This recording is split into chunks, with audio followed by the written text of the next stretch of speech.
Madam Lokesh గారు రీసెంట్గా ఒక మాట అన్నారు. చంద్రబాబు నాయుడు గారికి విరాట్ కోహ్లీ పోలుస్తా ఒక మాట అన్నారు. ఇది చంద్రబాబు నాయుడు గారిని పోల్చడానికి గల కారణం ఏంటంటే ఆ మాట అనడానికి కూడా ఆయనకి మరి నిజంగా సిగ్గుపడాలి. విరాట్ కోహ్లీ క్రికెట్లో ఎంత దిగ్గజమో, ఎంత ఏ స్టేజ్లో ఉన్నారో ఆయన స్వయం కృషితో ఎదిగి ఒక్కడగా ఏం చేశారో మనకు తెలుసు.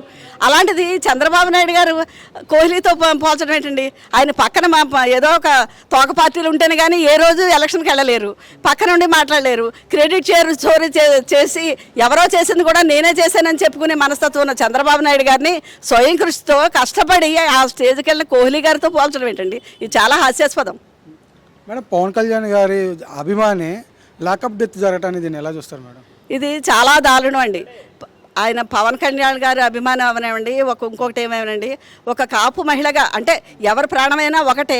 ఒక కాపులకి నేను చాలా అండగా ఉంటాను, కాపులందరూ నాకు సపోర్ట్ చేయండి అని పిలుపునిచ్చి మరి అధికారంలోకి వచ్చిన ఈ పవన్ కళ్యాణ్ గారు ఒక కాపు వ్యక్తి చనిపోతే అండగా ఉండి కనీసం దాని గురించి ఏంటన్నది అండక్కర్లేదండి. ఏంటి నిజ నిజాలన్నది దర్యాప్తు అన్నది చేయకుండా వీళ్ళు చేసి అక్కడ సిఐ సతీష్ అన్న సిఐ గారు ఎంతో దుర్మార్గం ప్రవర్తించి ఆయన చంపేసి కాల్చి బూడి చేశారనే వార్తల్లో మనం వింటున్నాం.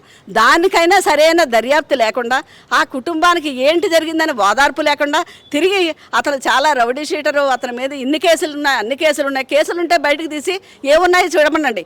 కేసులుంటే చంపేస్తారా? కేసులుంటే కాల్చేసి బూడిచ్చేస్తారా? అంటే ఇతని మీద ఉంది మహా అయితే ఒక 5 కేసులు అలా ఉన్నాయని బయట ప్రచారం మేడం. అదే చింతమనేని గారి మీద 94 కేసులు ఉన్నాయి. మొన్నటి కేసుతో 95 అవుతాయి.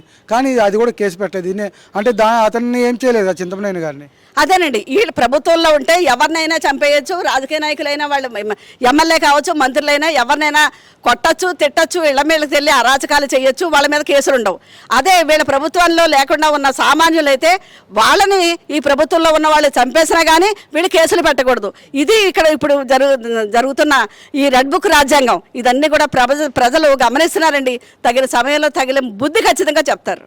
అట్లనే వంగలపూడి అనిత గారిని అమర్నాథ్ గారు గతంలో మొన్న రీసెంట్గా మేకప్ రాణి అని అన్నారని చెప్పేసి ఇదే హోమ్ మినిస్టర్ గారు గతంలో గుడ్డు మంత్రి అనేసి అన్నారు కదా, మరి దీనికి ఏమంటారు మరి? ఆవిడ నోటికి ఏది వస్తే అది పేలొచ్చండి, మాట్లాడచ్చు, అది గొప్ప అనుకుంటుంది ఆవిడ. వాడు సపోర్ట్ ఉన్నారు కదా, లేకపోతే ఈరోజు నేను అధికారంలో ఉన్నాను కదా అని అప్పుడు గుడ్డు మంత్రి అని మాట్లాడినా, లేకపోతే ఈరోజు ఆయన్ని మన వాడు వీడు అని మాట్లాడినా, ఒక ముఖ్యమంత్రి గారిని పట్టుకుని నోటుకు వచ్చినట్టు వాడు వీడు అని మాట్లాడినా, సంస్కారహీనంగా మాట్లాడినా అది ఆవిడకే చెల్లుద్ది. ఎందుకంటే ఆవిడని ఒక మంత్రిగా ఎవరు కూడా నిజంగా చెప్పాలంటే ప్రజలు ఎవరు యాక్సెప్ట్ చేయట్లేదండి. ఒక మహిళగా ప్రవర్తన ఆవిడ సరిగ్గా ఉండదు.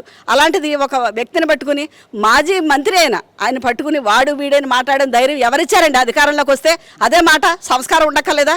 అవును, ఆవిడ అలా మాట్లాడినందుకు మేకప్ మంత్రి అంటారు. అందులో మేకప్ అన్నదానికి తప్పే ఉందండి. ఆయన విమర్శించింది కూడా కేవలం ఆవిడనే, మహిళా లోకాన్ని మాత్రం, అందరినీ మాత్రం కాదు. అది మాత్రం మీరు గుర్తుపెట్టుకోవాలి అనిత గారు.